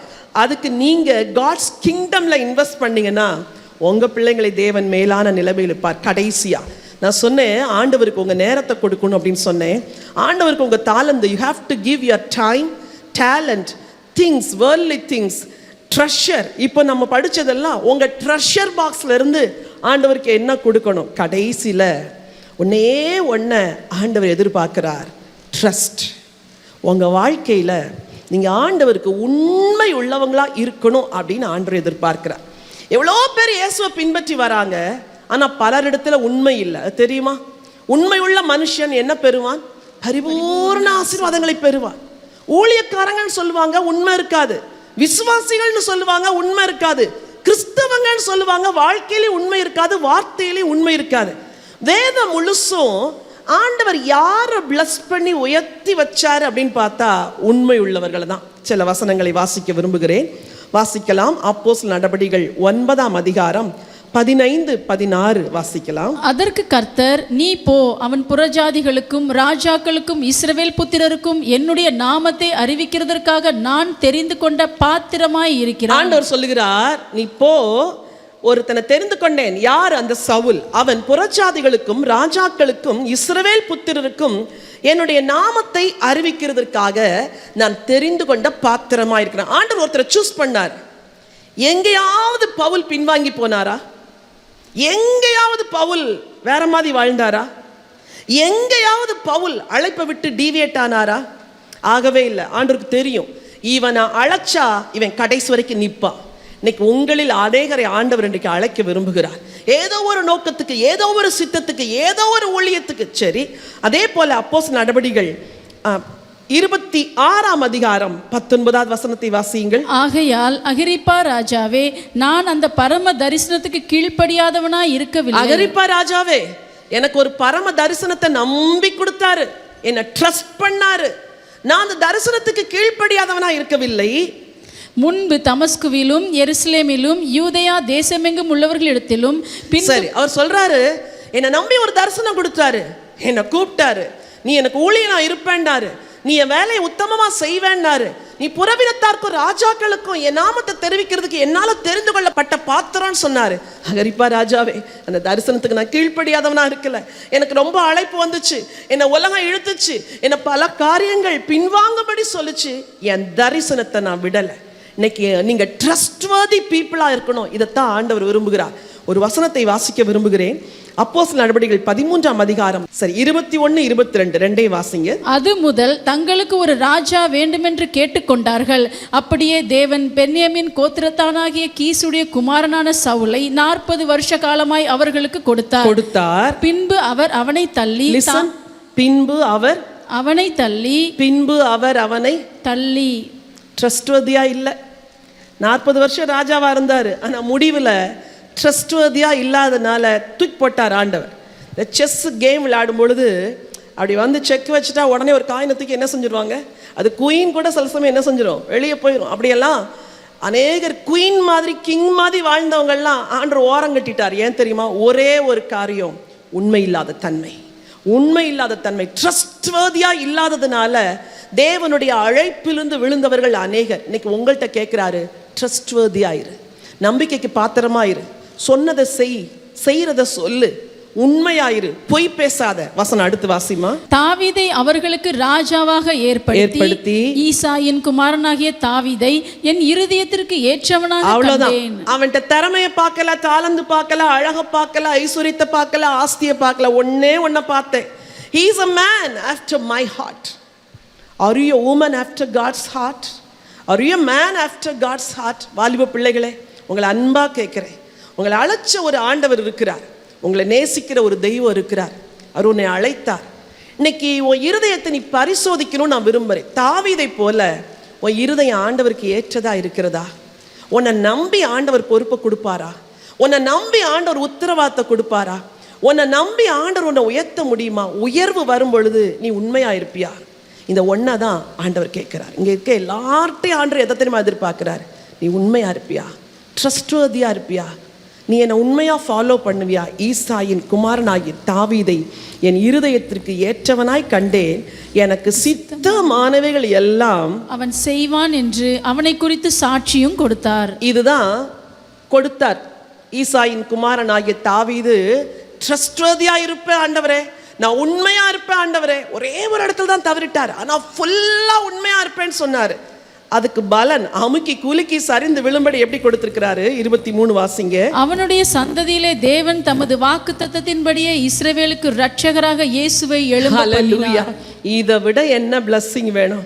அமுக்கி குலுக்கி சரிந்து, அமுக்கி குலுக்கி சரிந்து விழும்படி பெரிய ஒரு பிளஸ்ஸிங்கை கொடுத்தாரா? ஜீசஸையே அவர் சந்ததியில வர வச்சுட்டாரா? இதை விட தாவீதுக்கு என்ன மேன்மை வேணும்? அரண்மனை வாழ்வல்ல, ஆஸ்தி அல்ல, அந்தஸ்தல்ல, புகழ் அல்ல, மேன்மை அல்ல, என் சந்ததியில ரட்சகர் வந்தாரே, இதுதான்ப்பா எனக்கு ஆசீர்வாதம். இன்னைக்கு இந்த ஆசீர்வாதத்தான் உங்களுக்கும் தர விரும்புகிறார். ஆண்டவருக்கு கொடுங்கள், உங்கள் நேரங்களை கொடுங்கள், உங்கள் தாளந்துகளை கொடுங்கள், உங்கள் பொருட்களை கொடுங்கள், உங்களுடைய ஆஸ்திகளை கொடுங்கள், உங்க நம்பிக்கைக்கு பாத்திரமா உங்க வாழ்வு ஆண்டவர் கையில கொடுங்க. அவர் அமுக்கி குலுக்கி சரிந்து விழும்படி நிறைவான ஆசீர்வாதத்தை தரும். இங்க இருக்கிற யங்ஸ்டர்ஸை பார்த்து சொல்றேன், இள வயதுல எந்த அளவுக்கு நீ இயேசுவை சேவிக்கிறியோ அந்த அளவுக்கு உன்னுடைய அந்திய காலம் வரைக்கும் ஆண்டவர் உன்னை ஆசீர்வதிப்பார். நம்முடைய ஆண்டவர் அளந்து கொடுக்கிற தேவன் அல்ல, அளவில்லாமல் கொடுக்கிற ஒரு ஆண்டவர். ஆனால் சில பகுதிகளில் நீங்கள் அவருக்கு எப்படி கொடுக்கிறீர்களோ, எப்படி விதைக்கிறீர்களோ அப்படியே உங்களை ஆசீர்வதிக்க உண்மையுள்ளவர். ஹல்லேலூயா. எல்லாரும் இருக்கிற இடங்களிலே எழும்பி நிற்கலாமா? வேத வசனம் சொல்லுகிறது, மலையின் உச்சியிலே ஒரு பிடி தானியம் விதைக்கப்படும், அதன் விளைச்சல் லீபனோனை போல இருக்கும் என்று சொன்னாரே. உங்கள் வாழ்க்கையில் இவ்வளோ ஆசீர்வாதத்தை உங்களுக்கு கொடுத்த ஆண்டவருக்கு, ஜீவ வார்த்தைகளை கொடுத்த ஆண்டவருக்கு, இளைப்பாறுதலை கொடுத்த ஆண்டவருக்கு, ஜீவ தண்ணீரை கொடுத்த ஆண்டவருக்கு, எல்லா நன்மைகளை கொடுத்த ஆண்டவருக்கு இன்டர்ன் நீங்கள் என்ன திருப்பி கொடுக்க போகிறீங்க? இன்னைக்கு நான் நிற்கிற இடத்துல ஆண்டவர் இயேசு வந்து நின்று, என் மகனே, என் மகளே, நீ எனக்கு என்ன கொடுப்பாய் என்று உங்களை நோக்கி தன்னுடைய கைகளை விரித்து நின்றால், what will you give to your God? உங்களை 50 வருஷம் வாழ வைத்தார், 30 வருஷம் வாழ வைத்தார், 25 ஆண்டுகள் வாழ வைத்தார், 70 வருஷம் வாழ வைத்தார். இத்தனை ஆண்டுகள் நீங்கள் வாழ்ந்து தேவன் தருகிற சகல நன்மைகளையும் கிருபைகளையும் ஆசீர்வாதங்களையும் அனுபவிச்சுட்டு ஆண்டவருக்கு திருப்பி எதுவும் செலுத்தாதிருந்தால், நீங்கள் பரலோகம் செல்லும் பொழுது அங்கே உங்களுக்கு பலன் எப்படி மிகுதியாக இருக்கும்? ஆண்டவரே, உமக்கு நான் நன்றி சொல்கிறேன். ஆண்டவரே, இந்த பூமியில் எனக்கு தந்த எல்லா ஆசீர்வாதங்களுக்காய் நன்றி அப்பா. பூமியில் நீர் கொடுத்த எல்லா நிறைவுக்காய் நன்றி. விலையேற பெற்ற ரட்சிப்புக்காய் நன்றி. எனக்காய் ஜீவனையே கொடுத்தீங்களே, அதற்காய் நன்றி. ஃபாதர், இன் டர்ன் இந்த பூமியில் நான் வாழுகிற வாழ்க்கை நான் உமக்கு உகந்த வாழ்க்கையாய் வாழணும் ஆண்டவரே. அதிகாலையில் என்னை தேடுகிறவர்கள் என்னை கண்டடைவார்கள் என்று வேதம் சொல்லுகிறதே. அதிகாலையில் தேவனை தேடுவேன், ராட்சாமங்களின் படுக்கையில் நான் உம்மை நினைப்பேன் என்று சொல்லுகிறாரே. உங்க நினைவுகள் எப்படி இருக்குது? உங்க நேரங்களை எப்படி கொடுக்குறீங்க? Take a decision today. இந்த நாள் தீர்மானத்தை எடுக்கிற ஒரு நாள். இந்த நாள் ஆண்டவருக்கு நம்மை அர்ப்பணிக்கிற ஒரு நாள். இந்த நாள் தேவனுக்கு நம்முடைய நேரங்களில் விசேஷமானதை கொடுக்க வேண்டும் என்று தீர்மானித்திருக்கிற ஒரு நாள். என் அன்பு சகோதரனே, சகோதரியே, எவ்வளோ தாளந்துகள் உங்களுக்கு இருக்குது. உங்களுக்குள்ள மறைஞ்சிருக்கிற இன்பில்ட் டேலண்ட்ஸ் ஏராளமா இருக்குது. நீ அதை உலகத்துக்காக பயன்படுத்துறியா, அல்லது அதுல ஒரு பகுதி ஆண்டவருக்காய், உன்னை அழைத்த ஆண்டவருக்காய், உனக்கு ஜீவனை கொடுத்த ஆண்டவருக்காய் பயன்படுத்துகிறாயா? ஒரு பெசலையேல், அவன் தனக்கு கொடுத்த சகல ஞானத்தையும் முழுவதையும் ஆண்டவருக்கு பயன்படுத்தினார். ஆசரிப்பு கூடாரம் எழும்பி நின்றது. சாலமோனுடைய ஆலயத்தை கட்டும் பொழுதும் அதே போல ஒரு வாலிபனை ஆண்டவர் அபிஷேகித்து எல்லா வேலைகளையும் செய்ய வைத்தாரே. Use your talents for God's glory. என் அன்பு வாலிப பிள்ளைகளே, என் அன்பு சகோதரனே, என் அன்பு சகோதரியே, இன்னைக்கு கண்டுபிடிங்க, தேடி கண்டுபிடிங்க, எனக்குள்ள இருக்கிற எந்த தாளந்த நான் என் ஆண்டவருக்கு பயன்படுத்தலாம். ஹல்லேலூயா, ஹல்லேலூயா, ஹல்லேலூயா. ஒரு தாவீது மந்தையை காப்பதில் உண்மையுள்ளவனா இருந்ததுனால ஆண்டவர் தன் ஜனத்தை காக்கும் அதிபதியாய் அந்த தாவீதை உயர்த்தினாரே. உனக்குள் இருக்குது மகனே, உனக்குள் இருக்கிறது மகளே. the inbuilt talent is within you. உனக்குள்ள அது இருக்குது. அதை கண்டுபிடிச்சு இன்னைக்கு ஆண்டவர் கையில கொடுத்துரு. ஆண்டவரே, உமக்காக நான் பயன்படுத்துவேன், உமக்காக நான் வாழுவேன் ஆண்டவரே. ஹல்லேலூயா. இந்த பூமியிலே தேவன் கொடுத்த எல்லா மெட்டீரியல் திங்ஸ், உலக பிரகாரமான பொருட்கள், வாகனம், வீடு, ஆஸ்தி, சம்பத்து, சகலம், உங்க எல்லா ட்ரெஷரையும் நீங்க இன்னைக்கு பரிசோதித்து என் ஆண்டவருக்கு நான் சிறந்ததை கொடுப்பேன் என்று ஒரு தீர்மானம் எடுப்பீர்களா? எவ்வளவோ நன்மைகளை தேவன் கொடுத்திருக்கிறார், எவ்வளவோ ஆசீர்வாதங்களை கொடுத்திருக்கிறார்.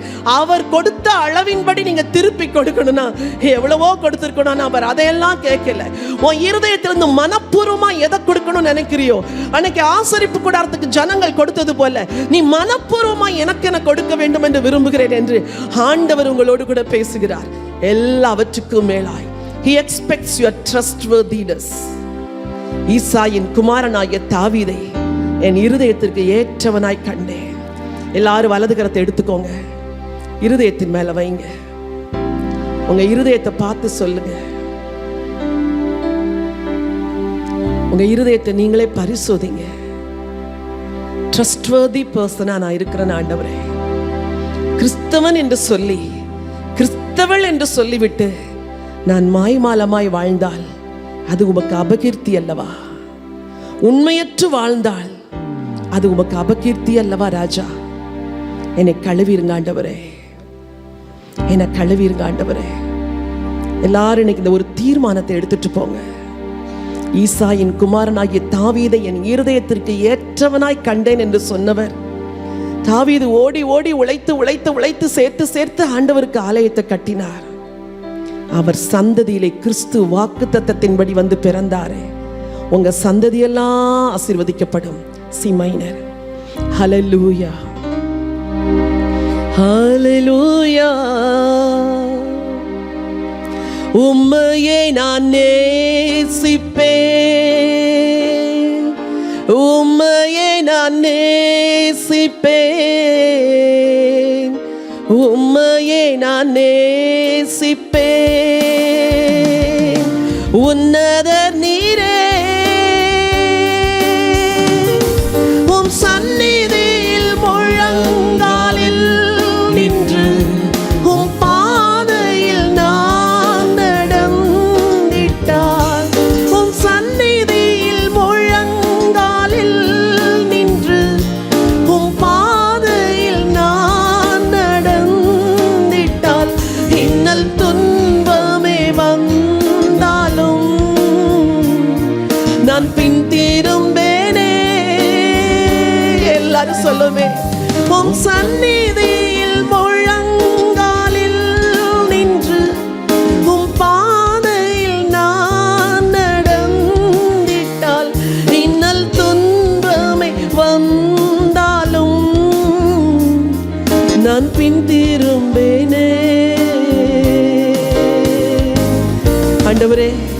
நாங்கள் எங்கள் வாழ்க்கையை உமக்கு அர்ப்பணிக்கிறோம். எல்லாரும் 2 கரத்தை உயர்த்தி சொல்லுங்க, என் இருதயத்தை உமக்கு அர்ப்பணிக்கிறேன் ஆண்டவரே. என் வாழ்க்கையை உங்களுக்கு அர்ப்பணிக்கிறப்பா. என் குடும்பத்தை உமக்கு அர்ப்பணிக்கிறப்பா. எங்க குடும்பத்துல தலையீற்றாய் பிறந்த பிள்ளைகள் எல்லாம் உங்களுக்கு அர்ப்பணிக்கிறப்பா. எங்க நேரத்துல 10ல் 1 பங்கு உங்களுக்கு கொடுக்க விரும்புகிறோம். எங்க இளமை, எங்க பலன் ஆண்டவரே, எங்கள் ஓட்டத்தில் 10ல் 1 பங்கு உங்களுக்கு ஆண்டவரே. எங்களுக்கு கொடுத்த எல்லா தாளந்துகளையும் உங்களுக்கு கொடுக்க விரும்புகிறோம் ஐயா.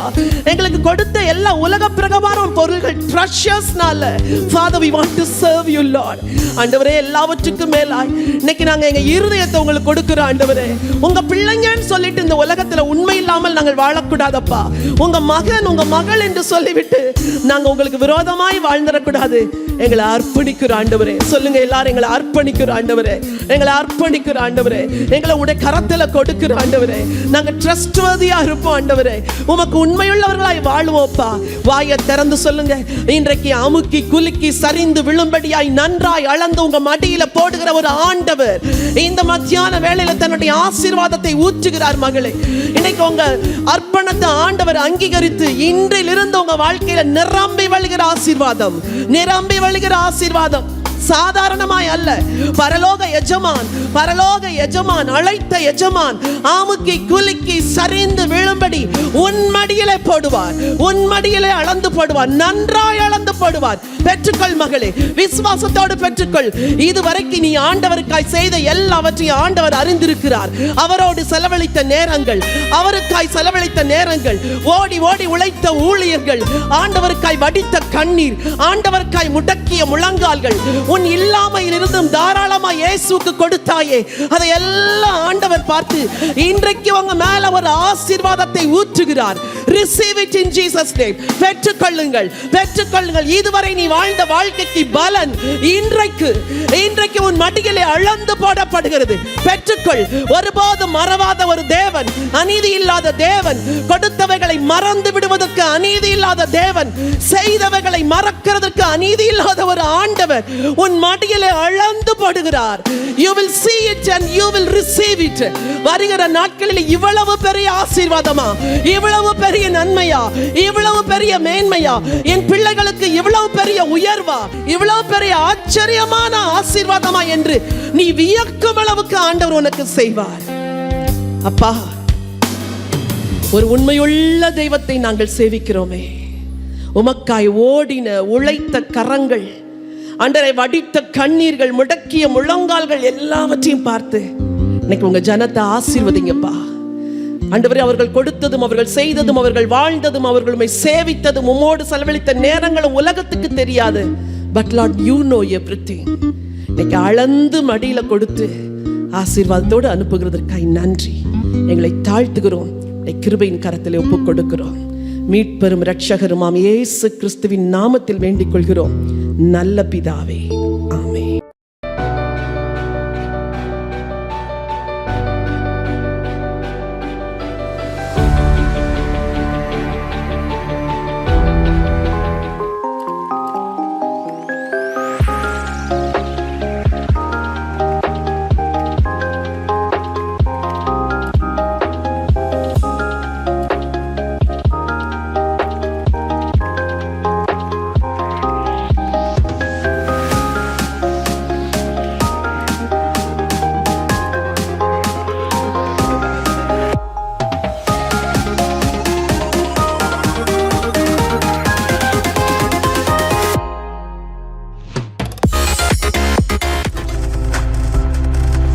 நீங்கள் பார்த்து கொண்டிருப்பது உங்கள் ஜாய் டிவி. உங்கள் துக்கம் சந்தோஷமாய் மாறும்.